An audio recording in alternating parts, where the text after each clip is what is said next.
10 വർഷം തുടർച്ചയായി അധികാരത്തിലിരുന്നിട്ടും തെരഞ്ഞെടുപ്പ് പ്രചാരണത്തിൽ വികസന നേട്ടങ്ങൾ ഉയർത്തിക്കാട്ടാനാകാതെ നരേന്ദ്രമോദി. ജവഹർലാൽ നെഹ്റുവിന്റെ ഭരണകാലവും സിഖ് വിരുദ്ധ കലാപവും കച്ചിത്തീവുമാണ് മോദിയുടെ പ്രചാരണ വിഷയങ്ങൾ.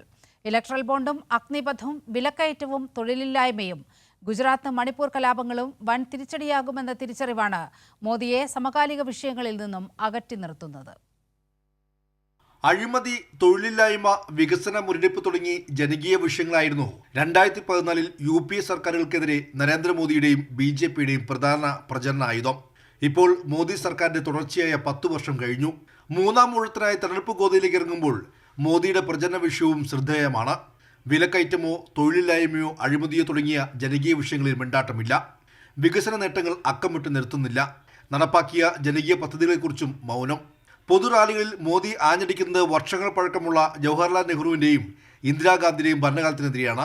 ഇന്ത്യയുടെ വികസനമില്ലായ്മയ്ക്ക് കാരണം നെഹ്റുവും 6 പതിറ്റാണ്ട് രാജ്യം ഭരിച്ച കോൺഗ്രസുമാണെന്നാണ് മോദിയുടെ പ്രധാന ആരോപണം.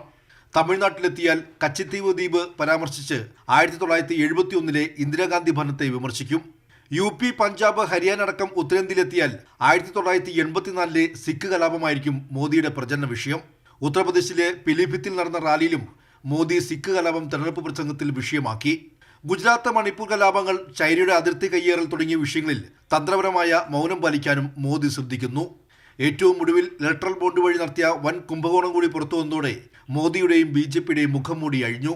CAA വഴി വർഗീയ അജണ്ട മറന്നീക്കി പുറത്തു വന്നു. അയോധ്യ രാമക്ഷേത്രവും ഫലം കണ്ടില്ലെന്ന വിലയിരുത്തലിലാണ് BJP. ചുരുക്കത്തിൽ സമകാലിക വിഷയങ്ങൾ ചർച്ച ചെയ്യേണ്ട പൊതുതെരഞ്ഞെടുപ്പ് വേദികൾ കോൺഗ്രസിന്റെ പാരമ്പര്യത്തെയും കാലിക പ്രസക്തിയില്ലാത്ത വിഷയങ്ങളെയും മൺമറഞ്ഞ വിരട്ടുവാദങ്ങളെയും പ്രചരണ വേദികളിൽ പുനരുജ്ജീവിപ്പിക്കാൻ ശ്രമിക്കുകയാണ് BJPയും നരേന്ദ്രമോദിയും. കൈരളി ന്യൂസ്, ദില്ലി.